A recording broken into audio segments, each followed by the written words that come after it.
Good morning. Good morning. आवाज आ रही है क्या? नमस्कार, जय हिंद। आवाज आ रही होगी तो चलिए। हमने कल से जहां छोड़ा था, कल हमने बोला था कि एक रॉलेट एक्ट पढ़ेंगे, इसके बाद साइमन कमीशन पढ़ना है। तो हम आज देखते हैं रॉलेट एक्ट क्या है। देखिए, रॉलेट एक्ट को वैसे तो काला कानून भी बोला जाता है, लेकिन आज हम इसको बेहतरीन तरीके से समझेंगे। आइए हम समझते हैं पहले रॉलेट एक्ट को। इस पे देखिए, अंग्रेजों ने जो विश्व युद्ध के समय भारतीयों पर बहुत पाबंदियां लगाई थी, और भारतीयों को लगा था कि युद्ध खत्म होने के बाद अब उन्हें आजादी मिलने वाली है। लेकिन क्या लगता है कि अंग्रेज इतनी आसानी से आजाद करेंगे? हम्म। देखिए, अंग्रेज क्रांतिकारियों से डरे हुए तो थे, ये बात तो तय है, लेकिन वो आजाद करने के मूड पे नहीं थे। उनको वो करना ही नहीं चाहते थे। क्यों करेंगे भाई? किसी को इतनी सुविधा मिल रही है, क्यों ही करेगा वो? तो उसी समय उन्होंने सर सिडनी रॉलेट की अध्यक्षता में एक कानून पास किया। उस समय क्या हुआ था, क्रांतिकारी गतिविधियां बढ़ रही थी और अंग्रेजों को एक डर भी था कि क्रांतिकारी ऐसा ना हो कि मार मार के हमें भगा दें। तो एक कानून पास किया, और ये कानून का किसी व्यक्ति के नाम पे किया था, इसलिए उसको रॉलेट एक्ट बोलते हैं। सर रॉलेट थे, सर सिडनी रॉलेट, इनकी अध्यक्षता में कानून पास किया। और उसका सीधा सा ये था कि कोई भी व्यक्ति को शक के बिहाफ पे 2 साल तक बिना मुकदमा चलाए जेल में डाल सकते हैं। सीधा सा मतलब है कि अगर मैं पुलिस वाला हूं और मुझे आप पर शक है, तो मुझे कोई चार्जेस नहीं लगाना पड़ेगा, कोई विवेचना, कोई जांच, कोई इन्वेस्टिगेशन कुछ नहीं करना है। मैं आपको उठाऊंगा और जेल में पटक दूंगा 2 साल तक के लिए। अरे भाई साहब, 2 साल में तो हालत खराब हो जानी है। यहाँ 2 महीने 2 दिन में हालत खराब हो जाती है। इसी को बोलते हैं रोलेट एक्ट। बिना वजह 2 साल तक जेल में डाल सकें। इसके जो मुख्य बिंदु थे, उनको थोड़ा सा हम समझते हैं। इसका जो असली नाम हुआ करता था वो क्या था? देखिए, इसका नाम रोलेट एक्ट नहीं है, ये तो रोलेट, सर सिडनी रॉलेट की अध्यक्षता में बना था। वो रॉलेट साहब जो थे उसके अध्यक्ष थे, इसलिए इसका नाम रॉलेट एक्ट पड़ा। इसलिए इसका जो वास्तविक नाम था, इसका वास्तविक नाम था anarchical and revolutionary crime act. Anarchical and revolutionary. Revolutionary तो पता है ना क्या होता है? तो रेवोल्यूशन करते हैं क्रांतिकारी। अनार्क अनार्किकल क्या होता है? अनार्किकल क्या होता है? अनार्किकल उपद्रवी बोल सकते हैं। तो जो अनार्किकल उपद्रवी हैं और क्रांतिकारी हैं, उनके द्वारा जो क्राइम किए जाते हैं, इनके द्वारा अनार्किकल, अनार्किकल मतलब उपद्रवियों द्वारा, रिवोल्यूशनरी क्रांतिकारियों द्वारा जो उपद्रव या क्राइम या अपराध किए जाते हैं, उनके लिए ये बना था। इसका प्रावधान क्या था कि शक के आधार पर 2 साल तक बिना मुकदमा चलाए जेल में रखना। बिना मुकदमा, इसीलिए इसको बिना अपील, बिना दलील और बिना वकील का कानून कहा गया। आपकी कोई जमानत नहीं होगी, आपको 2 साल तक जेल में रहना ही पड़ेगा। ये था आपका रॉलेट एक्ट। इसके बाद इसके परिणाम क्या हुए? इसके हालांकि इस का परिणाम बहुत घातक हुआ था, बहुत बुरी स्थितियां बन गई थी देश में। देखिए, चूंकि महात्मा गांधी जी का आगमन हो चुका है हमारे देश की राजनीति में, गांधी जी ने इसके विरोध में 6 अप्रैल 1919 को रॉलेट सत्याग्रह किया। ये लो, अब गांधी जी अपना अलग ही चलते हैं। वो सत्याग्रह में विश्वास करते थे, हालांकि इस समय कुछ और लोग भी सत्याग्रह में विश्वास कर रहे हैं। तो गांधी जी सत्याग्रह में विश्वास करते थे। इन्होंने 6 अप्रैल 1919 को रॉलेट सत्याग्रह शुरू किया, और विरोध में इसी के विरोध के कारण पंजाब में सैफुद्दीन किचलू साहब और डॉक्टर सत्यपाल को गिरफ्तार किया। ये भी उसी रॉलेट सत्याग्रह का हिस्सा था। ये थे, देखो रॉलेट सत्याग्रह, कितने सारे लोग हैं। इसी में कहीं गांधी जी दिख रहे होंगे, आप लोग देखिए, गांधी जी यहीं कहीं होंगे। थोड़ा ध्यान दीजिए, थोड़ा ढंग से जुड़िए। हम न्याय चाहते हैं। रॉलेट सत्याग्रह, हम क्या चाहते हैं?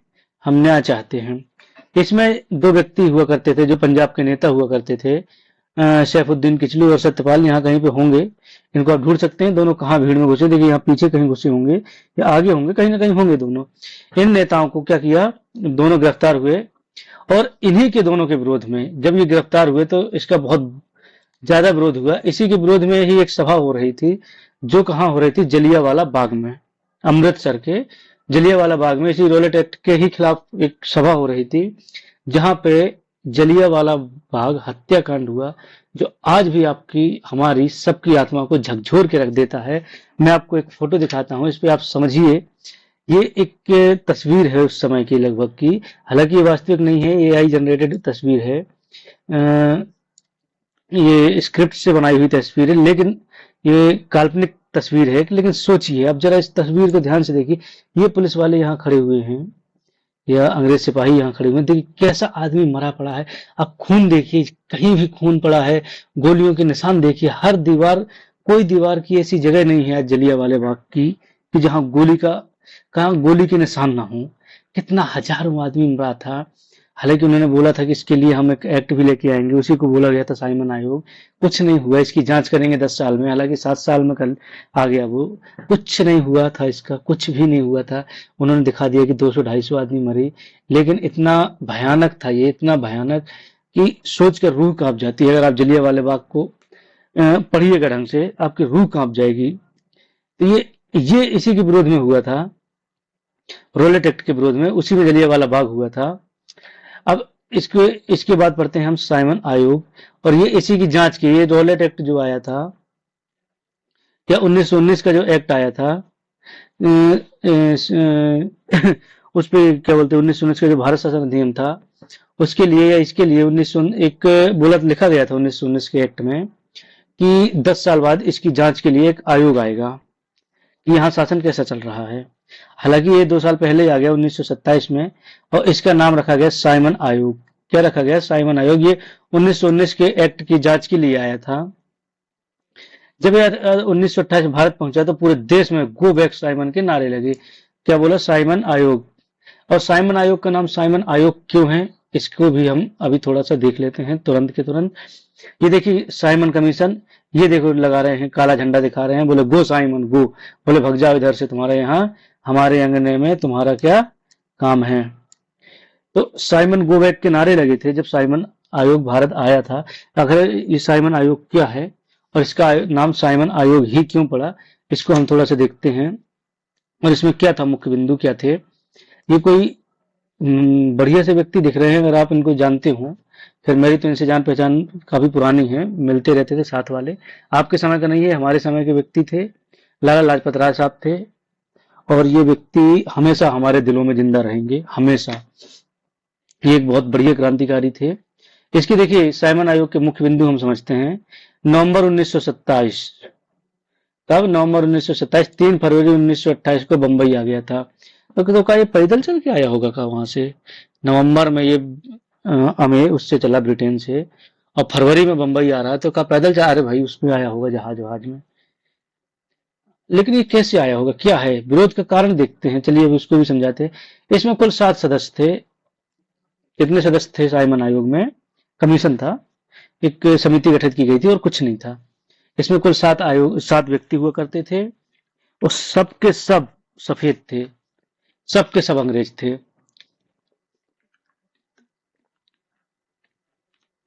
यहाँ किसी ने बोला था कि सातों को सात मारूंगा, एक साथ मारूंगा।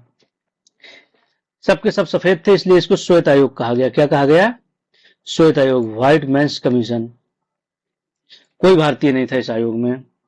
और यहाँ के हमारे, वो तो ठीक था कि इनको उस समय सनी देओल ने नहीं देखा, नहीं तो वही बोल देता सातों को साथ मारूंगा, एक साथ मारूंगा। तो भारतीयों का तर्क था कि भारत के भाग्य का फैसला सिर्फ अंग्रेज कैसे कर सकते हो। ये सच है कि भाई हमारे देश का, हमारे लोगों का, हमारा डिसीजन आप कैसे ले सकते हैं, क्या प्रक्रिया होगी, क्या चीजें होंगी, आप नहीं ना डिसाइड कर सकते हैं।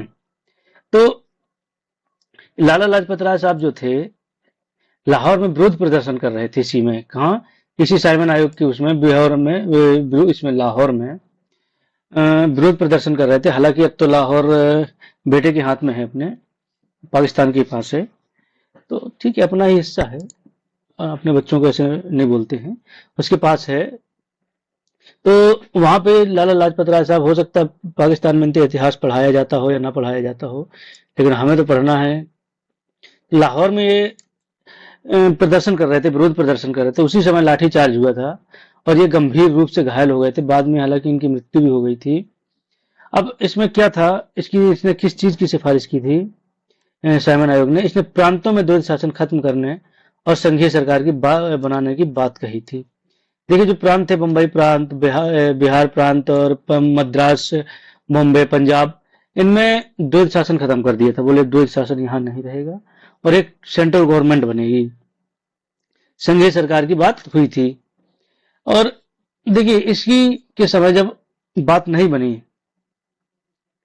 तो इन्होंने ये बात कही, लेकिन भारतीयों को कहाँ रास आने वाली थी। अब अंग्रेजों की बात भारतीय नहीं सुनने वाले थे, बोले हमें नहीं चाहिए, आप तो अपना ये कमीशन लेकर जाओ, हमें इससे कोई लेना देना नहीं है, हम अपने हिसाब से खुद कहेंगे। तो एक व्यक्ति हुआ करता था लॉर्ड बर्केनहेड, एक भारत का सचिव था, भारत सचिव लॉर्ड बर्केनहेड। उसको गुस्सा आया और उसने भारतीयों को चुनौती दी कि बोले तुम लोग इतने ही अगर बुद्धिमान हो, काबिल हो, तो एक अपना संविधान बना लो। अगर तुम लोग इतने ही बुद्धिमान हो, तुम गुलाम नहीं रहना चाहते हो हमारे, तो तुम बना लो अपना।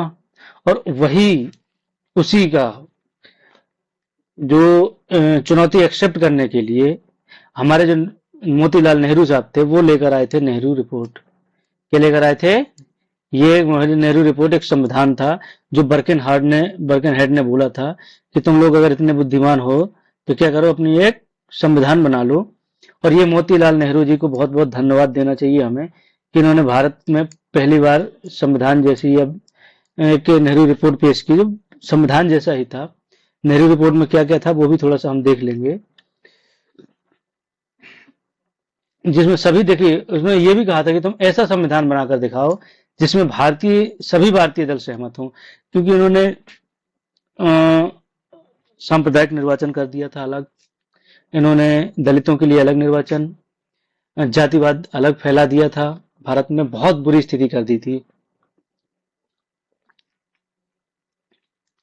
आज भी जो देखिए हिंदुओं के लिए अलग निर्वाचन, मुसलमानों के लिए अलग, सिखों के लिए अलग, ईसाइयों के लिए अलग, सबके लिए अलग, दलितों के लिए अलग, कितना बांटा था इन्होंने, टुकड़े टुकड़े कर दिए भारत के। आज भी हम उसी गंदगी को झेल रहे हैं। आज भी हमारे यहाँ हिंदू मुस्लिम की लड़ाई चल रही है, दलित और सवर्ण अवर्ण की लड़ाई चल रही है। तो इनकी अध्यक्षता में अपनी रिपोर्ट पेश की, चुनौती स्वीकार करते हुए मोतीलाल नेहरू जी ने एक कमेटी बनी जिसने अपनी रिपोर्ट पेश की। देखते हैं कि इस रिपोर्ट में क्या क्या रहा है। इसके मुख्य बिंदु देखते हैं। अध्यक्ष कौन थे? पंडित मोतीलाल नेहरू। सचिव थे इसके जवाहरलाल नेहरू जी। अध्यक्ष कौन थे? मोतीलाल नेहरू और सचिव जवाहरलाल नेहरू। ये देखिए ये हैं जवाहरलाल नेहरू साहब, ये हैं बोस साहब। ये व्यक्ति को कोई पहचानता हो तो बताओ, अगर पहचानता हो। मैं तो क्योंकि बहुत अच्छे से पहचानता हूं, अभी पहचान जाओगे आप लोग भी। ये ई बुढ़वा को कौन पहचानता है भाई? ई बुढ़वा को कौन पहचानता है? इसको देखते हैं, बहुत खतरनाक व्यक्ति है। प्रमुख इसकी मांगे देखते हैं हम क्या थी जो नेहरू रिपोर्ट में। इन्होंने डोमिनियन स्टेट की मांग की थी। हालांकि डोमिनियन स्टेट क्या है? अधिराज्य। इसका मतलब यह है कि अंग्रेजों के अधीन तो रहेगा, लेकिन आंतरिक शासन भारत का रहेगा। कि भाई ठीक है, कुछ चीजें हमारी रहेंगी, आंतरिक चीजें हम देखेंगे, आपके अधीन तो रहेंगे हम, लेकिन अपनी चीजें हम देखेंगे। हालांकि ये संभव नहीं है। अरे कैसे रहेगा भाई? कमरों की साफ सफाई हम अगर देख लें, मकान किसी और का है तो हमारा कैसे रहेगा वो मकान? हमें तो पूरा घर चाहिए ना अपना, मैं जमीन के, क्योंकि जमीन का पट्टा भी हमारा होना चाहिए, वो मकान की बाहरी दीवारें भी हमारी होनी चाहिए, तब तो कमरा अपने आप हमारा हो जाएगा। इन्होंने दूसरी मांग की थी मौलिक अधिकार। नागरिकों के लिए 19 मौलिक अधिकारों की मांग की थी। देखिए ये बात बहुत इंपॉर्टेंट है कि नेहरू रिपोर्ट में कितने मौलिक अधिकारों की बात की गई थी, तो इसके लिए 19 मौलिक अधिकारों की जो है मांग की गई थी। सांप्रदायिक निर्वाचन खत्म करने की बात की थी इसमें। 1909 और 1919 के अलग चुनाव क्षेत्र की व्यवस्था को खत्म कर संयुक्त निर्वाचन की बात की थी। हालांकि इसमें विवाद भी बहुत हुआ है। क्या विवाद रहा है? नेहरू रिपोर्ट को लेकर जिन्ना सहमत नहीं थे। यही है भाई साहब जिन्ना, हैं? अब पहचाना जिन्ना को? यही है जिन्ना, यही है, ये है जिन्ना। तो जिन्ना सहमत नहीं थे, उन्होंने अपनी 14 सूत्रीय मांगे अलग रखी थी। वहीं ये नेहरू जी और ये बोस साहब, कौन? नेहरू जी और बोस साहब, ये बोले नहीं, डोमिनियन स्टेट नहीं चाहिए हमें, तो मैं जमीन के अपना पूरा घर चाहिए, हमें कोई कमरे वमरे नहीं चाहिए। क्या पता तुम बाहर से ताला लगा दो, हम कमरे में ही फंसे रहे। तो इन्होंने क्या बोला कि हमें चाहिए पूर्ण स्वराज, नो डोमिनियन स्टेट, हमें चाहिए, अपन मांगता पूर्ण स्वराज। बोले तुम तो यहां से भागो बस, हम यही चाहते हैं। तो इन दोनों ने क्या मांगा? पूर्ण स्वराज्य। ये हालांकि इसमें विवाद का भी विषय बना रहा है। अब हम देखते हैं भारत शासन अधिनियम 1935। चूंकि ये हमारी जिंदगी का तो ठीक है, हमारे संविधान का सबसे महत्वपूर्ण हिस्सा है। जो भारत शासन अधिनियम है ये हमारे संविधान का, क्योंकि हमारे संविधान जो है 70 से 80% यहीं से बना है।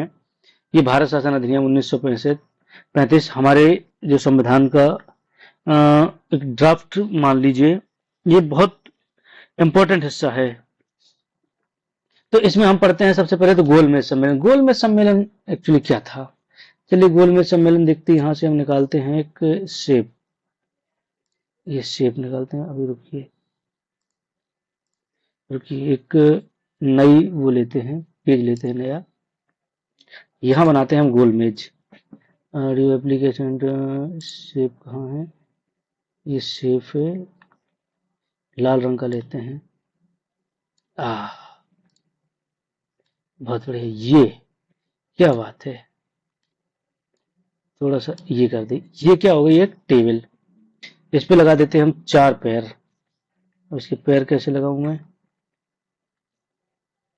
ये है 4 पैर लगा देते हैं।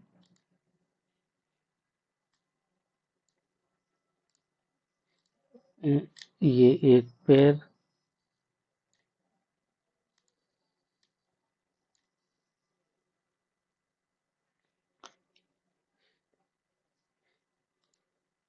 इसके 4 पैर लगाते हैं। कैसे लगाएंगे 4 पैर भाई,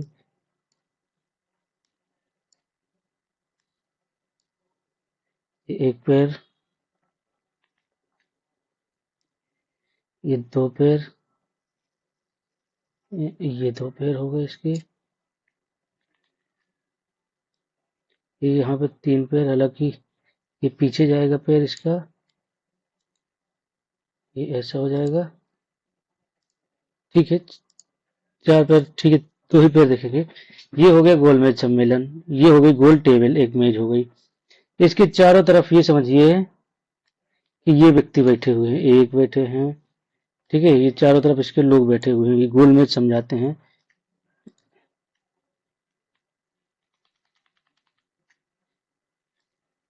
ये दूसरे व्यक्ति बैठे हुए हैं, ये तीसरे व्यक्ति बैठे हुए हैं, ये चौथे व्यक्ति बैठे हुए हैं, ये 5वें व्यक्ति बैठे हुए हैं, ये 6वें व्यक्ति बैठे हुए हैं, 7वें व्यक्ति बैठे हुए हैं। अब देखिए गोल मेज क्यों बनाई गई थी, गोल इसलिए ताकि अब इसमें कोई ये ना देखे कि कोई आगे बैठा है कोई पीछे बैठा है, कौन टॉप पे बैठा है कौन बॉटम में बैठा है, सभी के सभी लोग जो है बराबरी पे दिख रहे हैं। हालांकि इनको हटा देते हैं, इनकी कोई जरूरत नहीं पैरों की।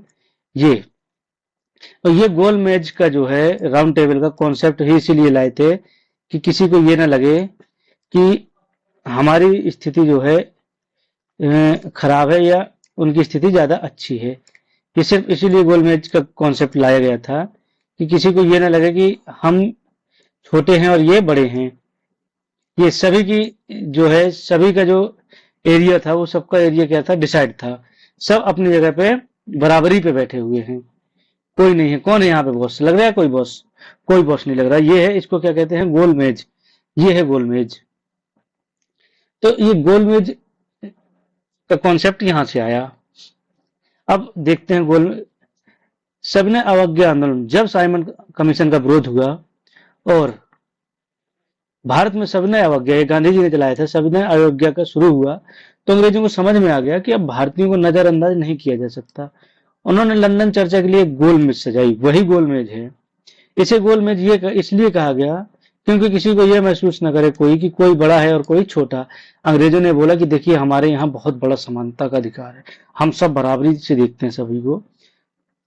हालांकि ये सब एक दिखावा था, ये लिखा भी है मैंने कि हालांकि ये सब एक दिखावा था, कुछ भी सच नहीं था। ये लोग अंग्रेज सब सिर्फ दिखावा का काम करते हैं, ये कुछ भी आपके लिए सही नहीं करेंगे।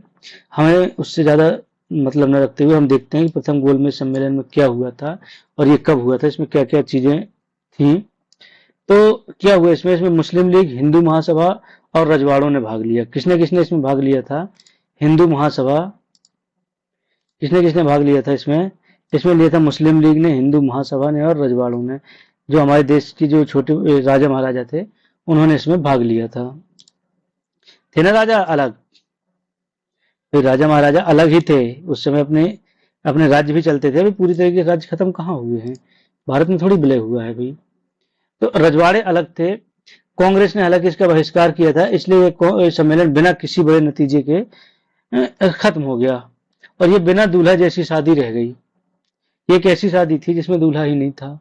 किसने इसका विरोध किया? कांग्रेस ने। तो इसके बाद हम देखते हैं दूसरा गोलमेज सम्मेलन। यह है गोलमेज सम्मेलन। द्वितीय गोलमेज सम्मेलन 1931 में हुआ था, सितंबर 1931 में, और ये सबसे महत्वपूर्ण भी है। हालांकि एक ऐसे व्यक्ति भी थे जो तीनों गोलमेज सम्मेलनों में जिसने हिस्सा लिया, वो कौन थे? कोई बता सकता हो तो कमेंट बॉक्स में बताइएगा। ऐसे व्यक्ति कौन थे जो जिसने तीनों गोलमेज सम्मेलनों में भाग लिया? इसमें दलितों की साइड से कौन थे? दलितों की तरफ से इसमें डॉक्टर अंबेडकर थे। दलितों की तरफ से डॉक्टर अंबेडकर साहब थे। तो इसमें देखते हैं द्वितीय गोलमेज सम्मेलन। गांधी इरविन समझौते के बाद गांधी जी एस राजपूताना जहाज से लंदन गए थे। जब गांधी और इरविन का समझौता हुआ था, गांधी इरविन समझौता अगर समझना हो तो बाद में से समझेंगे, मैं समझा दूंगा। हालांकि इतिहास का नहीं है, इसलिए अपन इतना डीप नहीं जा सकते क्या हुआ था, इरविन साहब ने क्यों गांधी जी से समझौता किया था, क्या बात हुई थी उनकी दोनों के बीच में। इसमें विवाद था। यहाँ डॉक्टर बी आर अम्बेडकर ने, देखिए यहाँ जो डॉक्टर अम्बेडकर साहब थे, दलितों के लिए अलग निर्वाचन मंडल की मांग की थी। अम्बेडकर ने यह बोला था कि भाई दलितों के साथ बड़ा अत्याचार होता है, उनको इंसान ही नहीं माना जाता है, इसलिए इनको अलग कर दो। द्वितीय गोलमेज सम्मेलन में है, ये बात कभी कभी पूछ ली जाती है कि गांधी अम्बेडकर जी ने कब जो है दलितों के लिए अलग निर्वाचन मंडल की मांग की थी, तो ये द्वितीय गोलमेज सम्मेलन में की थी। और गांधी जी का मानना था कि अगर ऐसा हुआ तो हिंदू समाज मर जाएगा, अगर दलित हुए तो। इसी के परिणाम स्वरूप गांधी जी जो है निराश होकर भारत लौटे आए और दोबारा आंदोलन शुरू कर दिया। और इसी में वो हुआ था पूना पैक्ट होगा अभी, जिसमें गांधी जी को मनाने जाएंगे अम्बेडकर। इसके बाद हम देखते हैं तृतीय गोलमेज सम्मेलन। ये नवंबर 1932 में हुआ था। 30, 31, 32। 30, 31, 32 कब हुआ था गोलमेज सम्मेलन? 30, 31, 32 सितंबर 1931, नवंबर 1932, नवंबर 1930। इसमें कांग्रेस और ब्रिटेन की लेबर पार्टी ने हिस्सा नहीं लिया था। किसने किसने नहीं लिया था? कांग्रेस ने हिस्सा नहीं लिया था। इस सम्मेलन के बाद ब्रिटिश सरकार ने श्वेत पत्र जारी किया, जिसे संवैधानिक सुधारों का खाका कहा। देखिए ब्रिटिश सरकार ने एक सफेद कागज दिया, बोले एक काम करो, इसमें संविधान सुधार लिख दो, आप जो जो आपको सुधार करना हो लिख दो। हम जैसे दे देते हैं ना कि कोरे कागज में लिखवा ले, चाहे दस्तखत करवा दे, और ये दिल तुझे दिया। वही अंग्रेजों ने बोला कि ये लो सफेद कागज, इसमें लिखो तुम्हें क्या क्या चीजें चाहिए। और वही बाद में सफेद पत्र ही भारत शासन अधिनियम का आधार बना 1935 का। जो अंग्रेजों ने बोला था कि कोरे कागज में लिखवा ले, चाहे दस्तखत करवा ले, ये दिल तुझे दिया, और वही सफेद कागज, कोरा कागज, ये श्वेत पत्र भारत शासन अधिनियम 1935 का आधार बना। अब इसमें थोड़ा सा कम्युनल अवार्ड देख लेते हैं और पूना पैक्ट देख लेते हैं। जब द्वितीय सम्मेलन के विवाद के बाद ब्रिटिश प्रधानमंत्री रैमजे मैकडोनाल्ड में पिज्जा खाने जाते हो ना, कम्युनल अवार्ड की घोषणा कर दी। गांधी जब दलितों के लिए अलग मांग की थी अंबेडकर जी ने, हालांकि वो बहुत पावरफुल व्यक्ति हुआ करते थे, तो जो रैमजे मैकडोनाल्ड थे उन्होंने बोल दिया कि चलिए ठीक है, ये मांग कर लेते हैं। गांधी जी को बहुत बुरा लगा और वो वहां से भाग आए। जब गांधी जी को बहुत बुरा लगा और वो लंदन से भाग आए, तो यहां आकर उन्होंने आमरण अनशन शुरू कर दिया एरोदा जेल में। एरोदा जेल में जब गांधी जी ने आमरण अनशन शुरू कर दिया, अंत में गांधी और अंबेडकर के बीच में पूना पैक्ट हुआ। ये हुआ पूना पैक्ट, जिसमें अलग निर्वाचन मंडल को छोड़कर दलितों के लिए सीटें आरक्षित करने पर सहमति बनी। इस पर गांधी जी ने बोला कि भाई ऐसे में तो हिंदू समाज बढ़ जाएगा, आप दलितों को अलग मत कीजिए हमसे। तो नेहरू फिर ये बात नहीं बनी और लास्ट में बोले ठीक है तो रिजर्वेशन पे बात कर लेते हैं। रिजर्वेशन पे ये बात हो गई थी। गोलमेज सम्मेलन और 1935 के कुछ कनेक्शंस देखते हैं। इसे एक चेन की तरह याद रखते हैं। जैसे साइमन कमीशन ने रिपोर्ट दी, उस रिपोर्ट की चर्चा के लिए 3 गोलमेज सम्मेलन हुए साइमन कमीशन की रिपोर्ट के लिए। 13 सम्मेलनों का निष्कर्ष श्वेत पत्र के रूप में निकाला। उस श्वेत पत्र के लिए लॉर्ड लिनलिथगो की अध्यक्षता में कमेटी बनी और अंत में उसी कमेटी की सिफारिश पर भारत शासन अधिनियम 1935 संसद के संसद में क्या हुआ, पास हुआ। किस शासन की किस समिति की अध्यक्षता में, लॉर्ड लिनलिथगो 1935 किसकी अध्यक्षता, किस समिति की अध्यक्षता में पास हुआ, कमेटी लिनलिथगो की कमेटी पे। चलिए अब देखते हैं 1935 में आखिर क्या है। पृष्ठभूमि तो आपने देख ली थी, साइमन कमेटी, नेहरू रिपोर्ट और 3 गोलमेज सम्मेलन। जब अंग्रेजों ने चुनौती दी थी 1928 में, देखिए कि आप लोग बना लीजिए, और भारतीय नहीं बना पाए, तो अंग्रेजों ने खुद ही एक बहुत बड़ा सा संविधान बना के लंबा चौड़ा दे दिया। उसमें 321 धाराएं थी और 10 अनुसूचियां थी। अब देखिए 1935 में क्या क्या था, मेन रूप से हम देखते हैं। सबसे पहले शक्तियों का बंटवारा किस प्रकार से किया था, बंटवारा लिखा है, हालांकि फेडरल स्ट्रक्चर है, बंटवारा है, क्या है यहाँ पे, टा गायब है, बंटवारा है यहाँ पे, टंकड़ त्रुटि है, टाइपिंग एरर हो गया है, कोई बात नहीं। 1935 के अधिनियम ने पहली बार स्पष्ट रूप से शक्तियों को 3 सूचियों में विभाजित किया। देखिए अब यहाँ पे सूचियां बनी हैं जो आज अपनी 7वीं अनुसूची में है। 7th जो शेड्यूल है हमारे संविधान की, इसको हम ट्रिक से पढ़ लेंगे। संघ सूची, राज्य सूची और प्रांतीय सूची।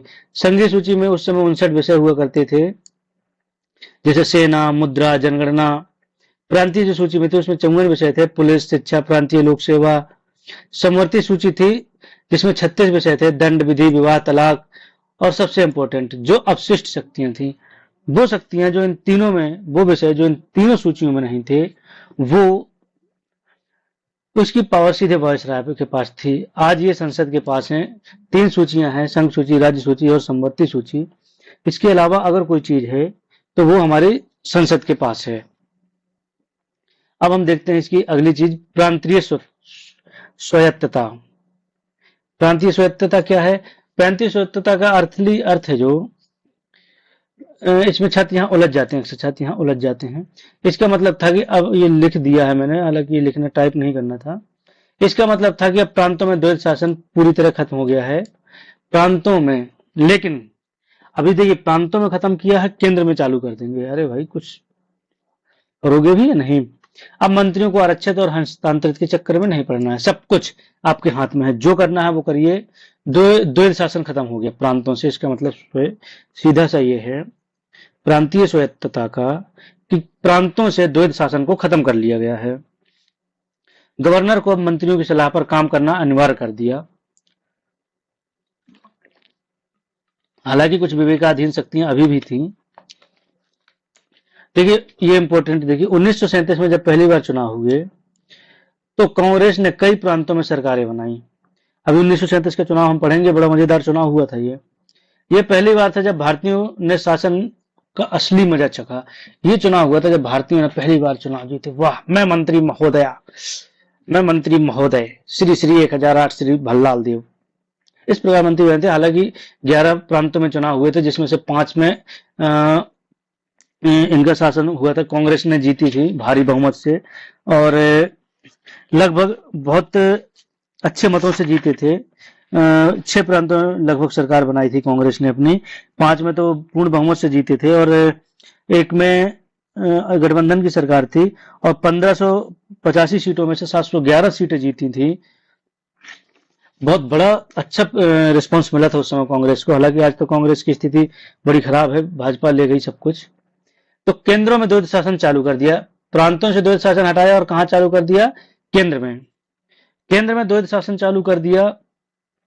इसमें आरक्षित विषय और हस्तांतरित विषय वही थे, रिजर्व और ट्रांसफर्ड। तो आरक्षित में क्या थे? रक्षा।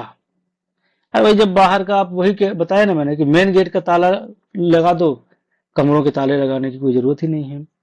विदेशी मामला, पानी वाला आएगा, सब्जी वाला आएगा, रोड से ही चला जाएगा, कमरों में क्या ले लोगे। धार्मिक मामले, इन्हें गवर्नर जनरल के पास था। और हस्तांतरित सभी विषय, झाड़ू पोछा, बर्तन चूल्हा, ये सब हमारे यहाँ के लोगों के पास था। तो ये ठीक नहीं थी स्थितियां।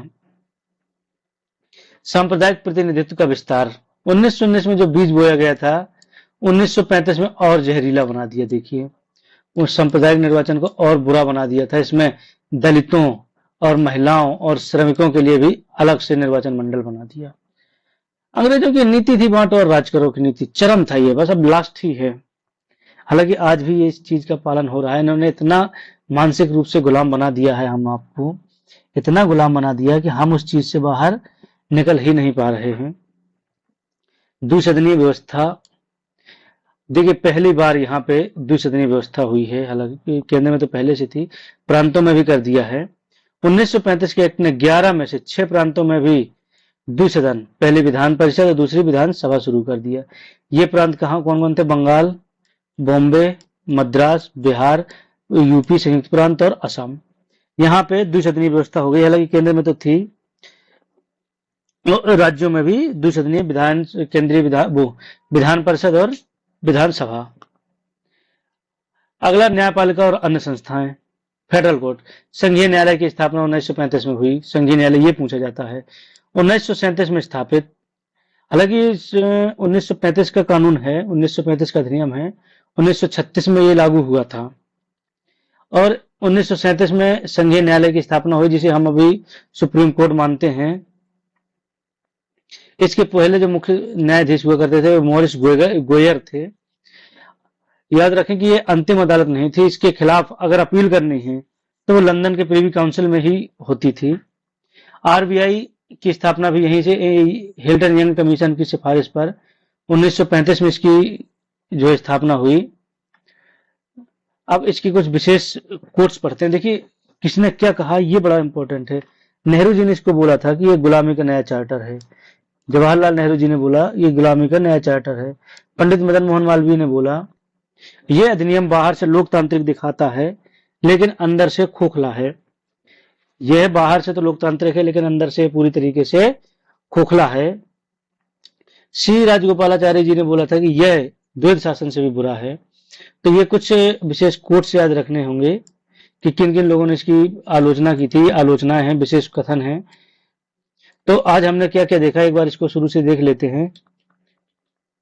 सबसे पहले हमने रोलेट एक्ट पढ़ा, जिसका अनार्किकल एंड रेवोल्यूशनरी एक्ट था कि वो उपद्रवियों के लिए था। इसमें बिना शक के आधार पे 2 साल तक जेल में रख सकते थे, बिना अपील, बिना दलील। काला कानून बोला गया इसे। इसका बहुत ज्यादा विरोध हुआ, जिसमें सैफुद्दीन किचलू साहब और सत्यपाल गिरफ्तार हुए थे पंजाब में। इसी के विरोध में जलियांवाला बाग हत्याकांड बहुत आज भी झकझोरने वाला एक बहुत गंदा एक्ट हुआ, ये जलियांवाला बाग है। साइमन आयोग आया 1919 की जांच के लिए, हालांकि जल्दी आ गया कि 1928 में जब भारत पहुंचा तो इसका बहुत बड़े पैमाने पर विरोध हुआ था। इसके जो मुख्य बिंदु थे, इसको व्हाइट आयोग कहा गया। लाहौर में प्रदर्शन के दौरान लाजपत राय साहब की मृत्यु हुई थी लाठीचार्ज से। नेहरू रिपोर्ट आई। नेहरू रिपोर्ट में क्या क्या, इसके जो सचिव थे वो जवाहरलाल नेहरू थे, अध्यक्ष मोतीलाल नेहरू जी थे। डोमिनियन स्टेट का दर्जा इसमें इन्होंने मांग किया था। 19 मौलिक अधिकार मांगे थे और संप्रदाय निर्वाचन समाप्ति मांगी थी। हालांकि मोहम्मद अली जिन्ना ने अपनी अलग 14 सूत्रीय मांगे रखी थी। नेहरू जी ने और सुभाष चंद्र बोस जी ने डोमिनियन स्टेट हटक कर समाप्त करके टोटल मतलब पूर्ण स्वराज्य मांगा था, टोटल इंडिपेंडेंस। इसके बाद आता है भारत शासन अधिनियम 1935 के 3 गोलमेज सम्मेलन हुए थे, जो पहला, दूसरा, तीसरा। पहला हुआ था नवंबर 1930, दूसरा हुआ था सितंबर 1931, तीसरा हुआ था नवंबर 1932। सबसे ज्यादा महत्वपूर्ण इसमें दूसरा है। गांधी इरविन समझौता हुआ था। इसके बाद गांधी राजपूताना जहाज से लंदन पहुंचे थे और यहीं पे डॉक्टर अंबेडकर जी ने दलितों के लिए अलग निर्वाचन की मांग की थी, जिसको मान भी लिया गया था। इस पे गांधी जी नाराज हुए थे। मैकडोनाल्ड ने मान लिया था और मैकडोनाल्ड का बर्गर ना खाने की वजह से गांधी जी ने भूख हड़ताल कर दी कि अब मैकडोनाल्ड तो उनकी तरफ हो गया है, अंबेडकर जी की तरफ, अब मैं बर्गर नहीं खाऊंगा। और गांधी जी बिना बर्गर के रहे और इन्होंने क्या कर दिया, भूख हड़ताल कर दिया। अंबेडकर जी पहुंचे उन्हें मनाने, बोले अरे बाबा, अरे बोले तुमने मैकडोनाल्ड से बातचीत कर ली और पूरा बर्गर तुम खाओगे, हम क्या खाएंगे भाई। तो अंबेडकर साहब बोले वाले चलिए ठीक है, खा लीजिए, थोड़ा सा कर लेते हैं। तो रिजर्वेशन पे बात हुई थी। गोलमेज सम्मेलन के बाद जो 1935 अधिनियम आया उसमें कुछ चीजें थी आज भी हमारे संविधान में 1935 से ही चीजें उठाई गई हैं। जैसे इसमें शक्तियों का बंटवारा किया, संघ सूची, राज्य सूची और समवर्ती सूची। इसमें संघ सूची में 59 विषय थे, प्रांतीय सूची में 54 विषय थे, समवर्ती सूची में 36 और अन्य विषय जो थे वो वायसराय के पास हुआ करते थे। इन्होंने प्रांतों से द्वैध शासन खत्म कर दिया था और इन्होंने कहाँ द्वैध शासन चालू कर दिया था कि केंद्र में द्वैध शासन व्यवस्था लागू कर दी थी। सांप्रदायिक प्रतिनिधित्व का इन्होंने और ज्यादा विस्तार किया। इन्होंने प्रांतीय जो सांप्रदायिक चुनाव होते थे उनमें दलित, महिला और श्रमिकों को भी अलग कर दिया। इसमें द्विसदनीय व्यवस्था विधानसभा और विधान परिषद प्रांतों में भी लागू कर दी। न्यायालय की स्थापना हुई जिसमें सुप्रीम कोर्ट की स्थापना, ये संघीय न्यायालय की स्थापना और आरबीआई की स्थापना हुई। तो ये जो कुछ चीजें थी, चलिए क्लास खत्म होती है। और इसके बाद हम कल देखेंगे जो है 1937 का जो प्रांतीय चुनाव हुआ था, इसमें कांग्रेस ने कहां कहां से जीता है, कौन कौन वहां के मुख्यमंत्री बने थे।